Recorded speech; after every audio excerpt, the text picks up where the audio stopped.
Hello everyone! Those pesky gnomes are back from their Christmas break, and whatever you celebrate, I hope you had really happy holidays. This week we are wrapping up our highlights of 2011, so I'm here to tell you about my 7 top feminist moments of 2011, and it'll be really exciting if you like feminism and equality and also counting backwards.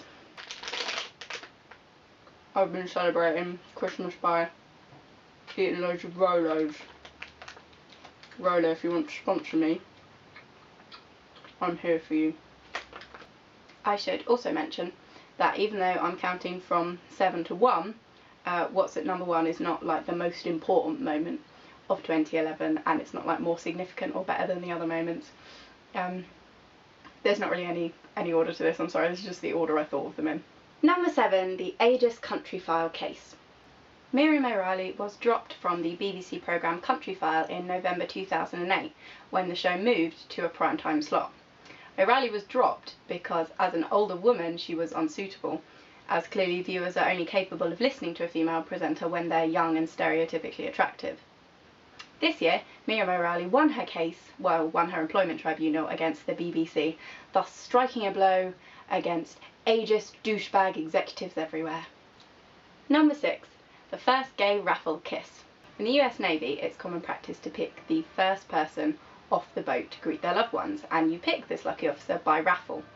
Well, this year the first officer off made history by getting off the boat and kissing her girlfriend, making them the first ever same-sex couple to win the first kiss raffle. And there are lots of photos of them and their first kiss, and they are very heartwarming because they look absolutely adorable. Number 5. Very importantly, the repeal of Don't Ask, Don't Tell. Don't Ask, Don't Tell was a US military policy which prevented queer soldiers from serving openly in the military. And it was repealed this year, a huge step in America's gradual adjustment to gay rights, which, as Hillary Clinton also told us this year in a really wicked good speech, gay rights are simply human rights. Number 4. Changing the rules of the royal succession. This year, the chain of events needed to change the rules of royal succession were set in motion by Nick Clegg.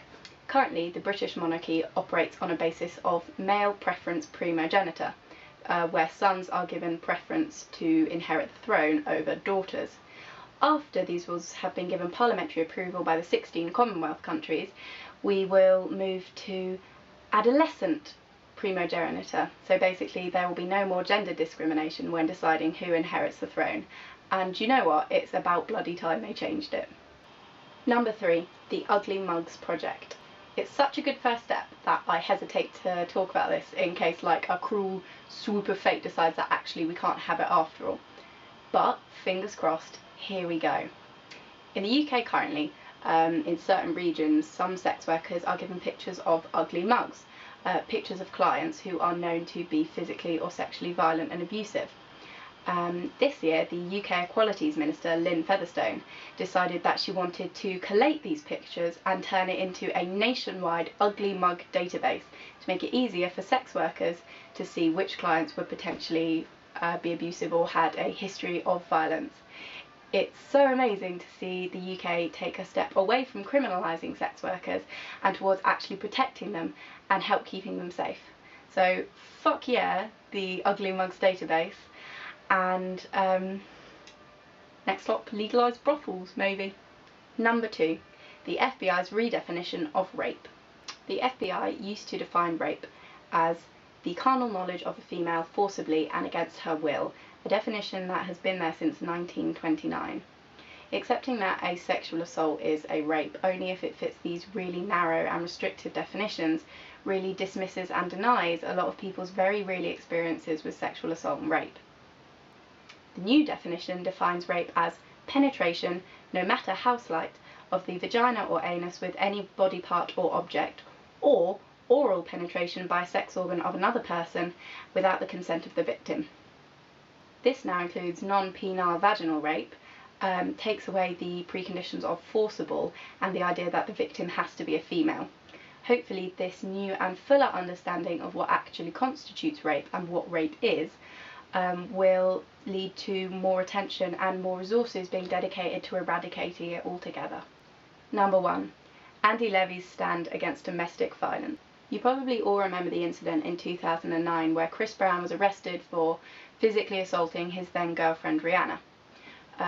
2 years later, his domestic violence has been forgotten and he's been welcomed back into popular culture with open arms. Well, he's been welcomed back by almost everybody. Earlier this year, Fox News anchor Andy Levy referenced Chris Brown's domestic violence in a tweet and later made a mock apology to him, which included the immortal line, "It was not my place to make people remember that you beat a woman with your fists, leaving her with multiple facial contusions, a bloody nose and a split lip. I know that now." Despite the snickering of other Fox News anchors in the background, I think Levy deserves a big round of applause for refusing to forget what Brown has done and refusing to let domestic violence and abuse slide. Fuck yeah, Andy Levy, for taking a stand against domestic violence, public hypocrisy, and for giving us the most worthwhile 2 minutes of television on Fox News' entire airtime history. Well, that wraps it up for my 2011 Feminist highlights.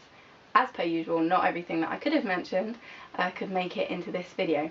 So, get in touch and tell us what were your 2011 Feminist highlights. Happy New Year, and let's hope that 2012 brings as many more joyous occasions as this.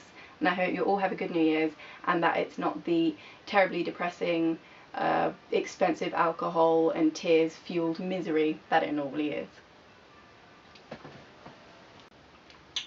Should have done this after the thing, because now I've just got to sit here for ages and eat Rolos.